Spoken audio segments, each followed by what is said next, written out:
हाल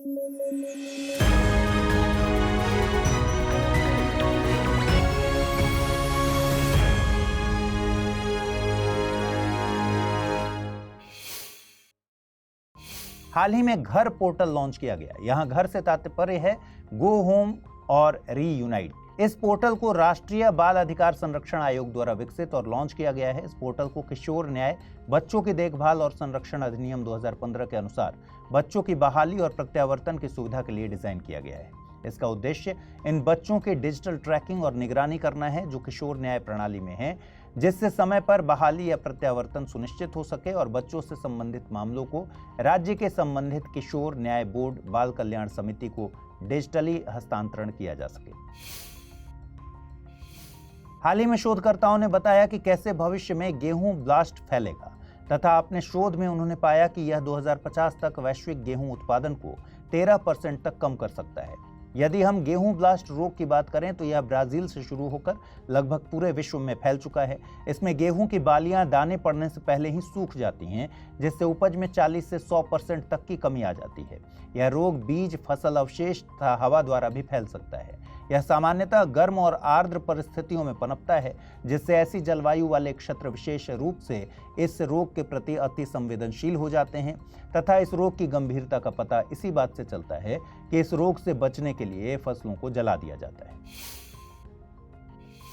शक्तिशाली वायुमंडलीय नदी तूफान हाल ही में दक्षिणी कैलिफोर्निया की ओर बढ़ रहा था, जिससे घातक बाढ़ और भूस्खलन का खतरा पैदा हो गया है।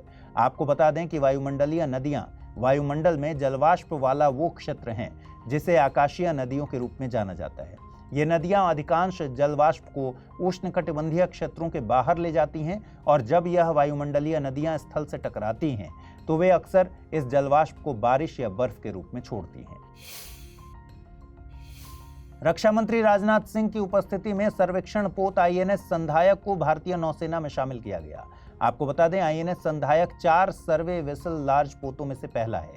इसकी प्राथमिक भूमिका सुरक्षित समुद्री नेविगेशन को सक्षम करने के लिए बंदरगाहों, मार्गों, तटीय क्षेत्रों और गहरे समुद्रों का पूर्ण पैमाने पर जल सर्वेक्षण करना है। दूसरी भूमिका में जहाज कई प्रकार के नौसैनिक अभियानों को पूर्ण करने में सहायता करेगा। आईएनएस संधायक भारत की भूमिका को और अधिक मजबूत करेगा और भारतीय नौसेना को शांति और सुरक्षा बनाए रखने में सहयोग करेगा।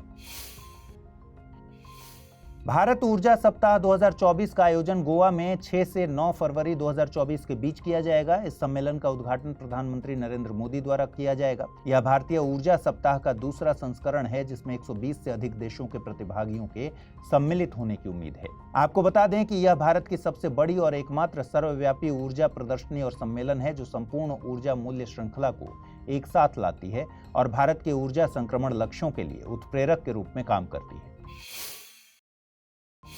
कोसोवो एक बार फिर से चर्चा में है। इस बार चर्चा का विषय है सर्बियाई मुद्रा के उपयोग पर प्रतिबंध। दरअसल कोसोवो ने वित्तीय नियंत्रण और यूरो के उपयोग को सामान्य बनाने के लिए सर्बियाई दिनार पर प्रतिबंध लगा दिया, जिसने क्षेत्र में एक नए विवाद को जन्म दिया है। आपको बता दें, सर्बिया और कोसोवो बाल्कन प्रायद्वीप के 2 देश हैं तथा कोसोवो ने 2008 में सर्बिया से स्वतंत्रता की घोषणा की थी। हालांकि सर्बिया अभी भी इसे सर्बियाई क्षेत्र का एक अभिन्न अंग मानता है और भारत ने भी इसे एक देश के रूप में मान्यता नहीं प्रदान की है। इसकी सीमा Serbia, Republic of North Macedonia, Albania और मोंटेनेग्रो से लगती है। वाराणसी और मथुरा में मस्जिदों के कानूनी विवाद ने पूजा स्थल विशेष प्रावधान अधिनियम 1991 को फिर से सुर्खियों में ला दिया है। बाबरी मस्जिद और राम जन्मभूमि विवाद के बाद पीवी नरसिम्हा राव सरकार ने पूजा स्थलों की स्थिति को स्थिर करने के लिए 1991 में एक विशेष कानून बनाया। इस कानून का मकसद सभी पूजा स्थलों के धार्मिक चरित्र की रक्षा करना था, अर्थात 15 अगस्त 1947 की स्थिति को बरकरार रखना था। हालांकि अयोध्या में विवादित ढांचे को इस कानून के दायरे से बाहर रखा गया था तथा यह अधिनियम उन प्राचीन और ऐतिहासिक स्मारकों और पुरातात्विक स्थलों और अवशेषों पर लागू नहीं होगा जो प्राचीन स्मारक और पुरातत्व स्थल और अवशेष अधिनियम 1958 के अंतर्गत आते हैं। केंद्रीय शिक्षा और कौशल विकास एवं उद्यमिता मंत्री ने नई दिल्ली में 2 दिवसीय उल्लास मेले का उद्घाटन किया। इस मेले का आयोजन उल्लास नवभारत साक्षरता कार्यक्रम के तहत शिक्षा मंत्रालय के स्कूली शिक्षा और साक्षरता विभाग के द्वारा किया जा रहा है। आपको बता दें कि उल्लास योजना समाज में सभी के लिए आजीवन सीखने की समझ के नाम से जानी जाती है, जिसका मूल मंत्र है जन जन साक्षर। यह योजना 15 साल और उससे अधिक आयु के समस्त गैर साक्षरों पर लक्षित है। इस योजना में 5 घटक शामिल हैं: बुनियादी साक्षरता और संख्या ज्ञान, आवश्यक जीवन कौशल, बुनियादी शिक्षा, व्यावसायिक कौशल और सतत शिक्षा। हाल ही में डीआरडीओ ने ओडिशा के चांदीपुर स्थित एकीकृत परीक्षण रेंज से high speed expendable aerial target HEAT यान की उड़ान का सफल परीक्षण किया। इस यान को अभ्यास नाम दिया गया है। इस परीक्षण के तहत बूस्टर को सुरक्षित रूप से शुरू करना, लॉन्चर क्लियरेंस और आवश्यक लॉन्च वेग जैसे उद्देश्य को टेस्ट किया गया। इसे डीआरडीओ के एरोनॉटिकल डेवलपमेंट एस्टेब्लिशमेंट एडीई द्वारा डिजाइन किया गया तथा स्वदेशी रूप से विकसित इस यान को ऑटो पायलट की मदद से उड़ान भरने के लिए डिजाइन किया गया है। वन्य जीव संस्थान और भारतीय प्राणी सर्वेक्षण संयुक्त रूप से काली गर्दन वाले सारसों का आकलन कर रहे हैं और लद्दाख क्षेत्र में 2016-17 में किए गए सर्वेक्षण के अनुसार काली गर्दन वाले सारसों की संख्या लगभग 66 से 69 के बीच थी। आपको बता दें कि काली गर्दन वाले सारस को ट्रंग ट्रंग कार्मो के नाम से भी जाना जाता है और लद्दाख ने इसे राज्य पक्षी के रूप में मान्यता भी प्रदान की है। यह वन्य जीव संरक्षण अधिनियम 1972 की अनुसूची 1 में शामिल है। इसके अलावा IUCN की रेड लिस्ट में संकट के निकट यानी नियर थ्रेटेंड और साइट्स की परिशिष्ट 1 में वर्गीकृत है। भारत सरकार ने मेरा गांव मेरी धरोहर MGMD कार्यक्रम के तहत सभी गांवों का मानचित्रण और दस्तावेजीकरण करने का निर्णय लिया है। इस कार्यक्रम का संचालन संस्कृति मंत्रालय इंदिरा गांधी राष्ट्रीय कला केंद्र के सहयोग से करेगा। MGMD के माध्यम से लोगों को भारत की विविध और जीवंत सांस्कृतिक विरासत से जुड़ने का मौका मिलेगा। यह देश के प्रत्येक गांव की खोज, शोध और वर्चुअल भ्रमण के लिए वन स्टॉप स्थल के रूप में कार्य करेगा। अर्थात यह कार्यक्रम एक आभासी मंच तैयार करेगा जिससे लोग भारत की सांस्कृतिक विरासत से वर्चुअली जुड़ पाएंगे। देश के पहले डिजिटल राष्ट्रीय पुरालेख संग्रहालय की नींव केंद्रीय संस्कृति मंत्री ने हैदराबाद के सालार जंग संग्रहालय में रखी। भारतीय पुरातत्व सर्वेक्षण के नेतृत्व में इस संग्रहालय में विभिन्न भाषाओं और कालखंडों के लगभग 1 लाख प्राचीन शिलालेख रखे जाएंगे। आपको बता दें 2023 में केंद्रीय वित्त मंत्री निर्मला सीतारमण द्वारा 1 लाख प्राचीन शिलालेखों के डिजिटलीकरण के साथ भारत साझा शिलालेख भंडार अर्थात भारत श्री की स्थापना की घोषणा की गई थी। यह विद्वानों और शोधकर्ताओं के लिए एक अभूतपूर्व डिजिटल संग्रहालय होगा। लाल सागर में हूती विद्रोहियों के जहाजों पर हमलों के तनाव से जूझ रहे यमन ने अपना नया प्रधानमंत्री नियुक्त किया। दरअसल यमन के राष्ट्रपति की नेतृत्व वाली परिषद ने अहमद अवद बिन मुबारक को नया प्रधानमंत्री नियुक्त किया। उन्होंने माइन अब्दुल मलिक सईद की जगह ली है। आपको बता दें यमन अरब प्रायद्वीप के दक्षिणी छोर पर स्थित है। यह अपने स्थल सीमा उत्तर में सऊदी अरब और पूर्व में ओमान के साथ साझा करता है तथा इसके पश्चिम में लाल सागर, दक्षिण में अरब सागर और अदन की खाड़ी स्थित है। इजराइल के भूवैज्ञानिक संस्थान ने हाल ही में साइप्रस के पास पानी के नीचे एक घाटी का पता लगाया है। इसे एराटोस्थनीज नाम दिया गया है। इस घाटी की उत्पत्ति मैसीनियन घटना से जुड़ी हुई है जो लगभग 5.5 मिलियन वर्ष पहले घटित हुई थी। मैसीनियन घटना को मैसीनियन लवणता संकट यानी मैसीनियन सैलिनिटी क्राइसिस के रूप में भी जाना जाता है।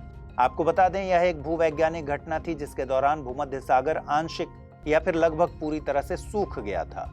इसकी शुरुआत अटलांटिक महासागर और भूमध्य सागर के बीच संपर्क टूटने से मानी जाती है तथा यह पृथ्वी के इतिहास में सबसे गंभीर पारिस्थितिकी संकटों में से एक था।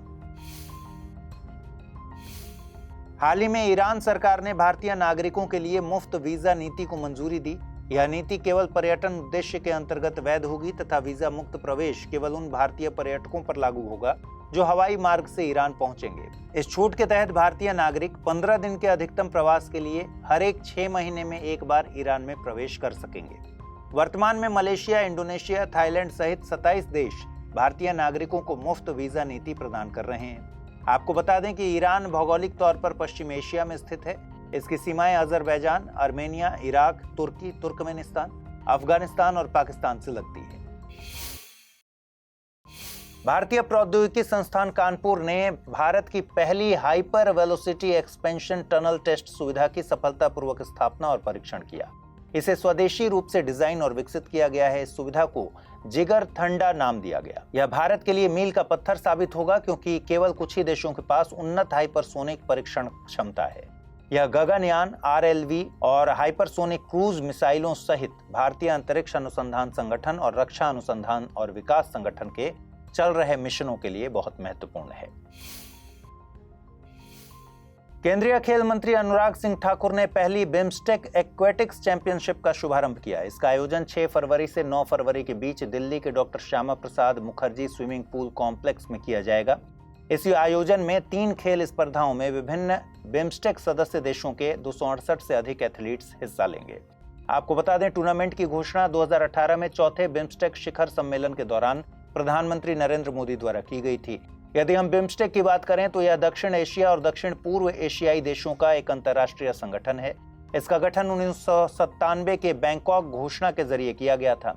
इसके सदस्य बांग्लादेश, भूटान, भारत, म्यांमार, नेपाल, श्रीलंका और थाईलैंड है। तमिलनाडु सरकार मन्नार की खाड़ी क्षेत्र में डूबते करियाचल्ली द्वीप को बचाने के लिए एक योजना पर काम कर रही है। करियाचल्ली द्वीप का जीर्णोद्धार 2024-25 में किया जाएगा। यह मन्नार की खाड़ी में स्थित है।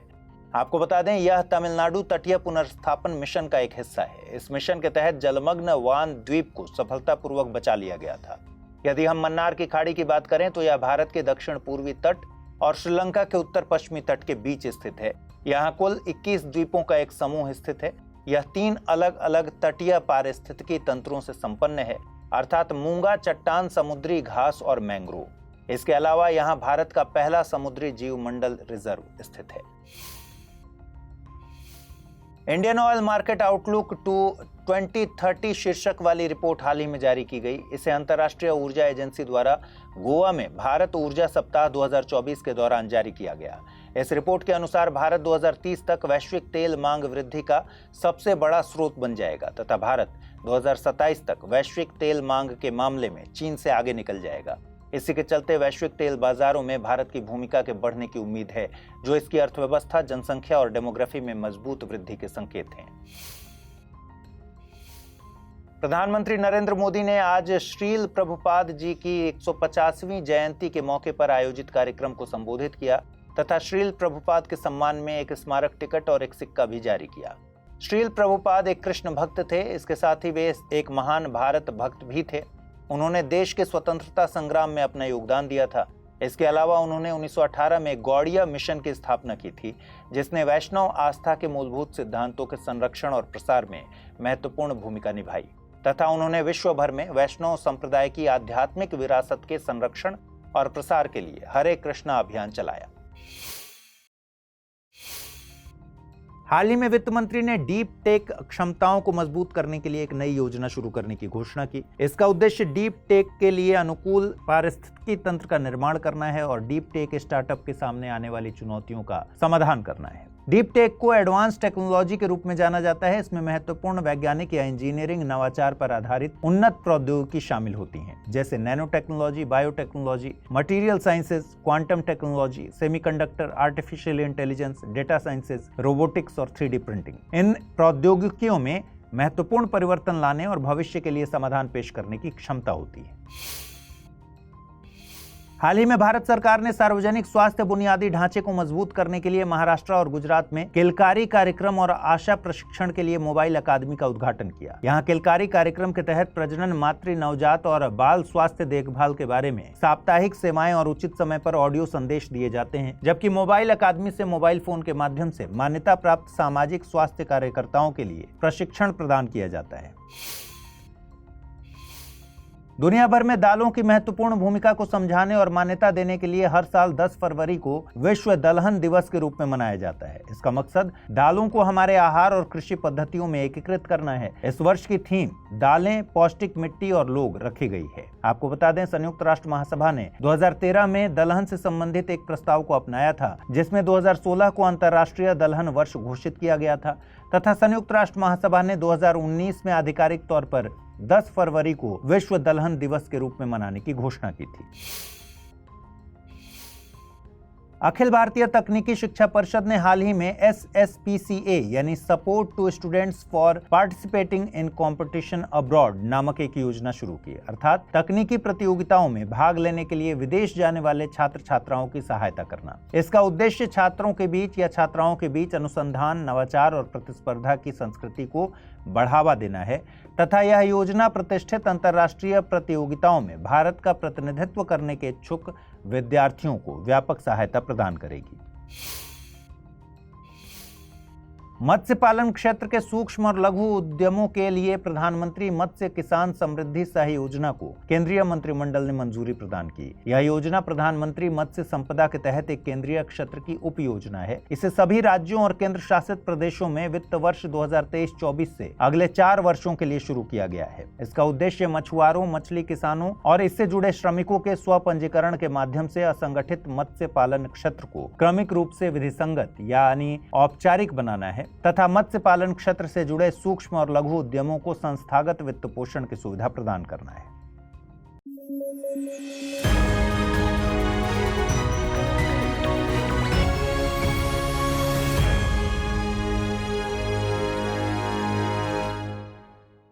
हिंदी में यूपीएससी की तैयारी से संबंधित प्रोग्राम्स को देखने के लिए सब्सक्राइब करें स्टडी IQ IAS हिंदी।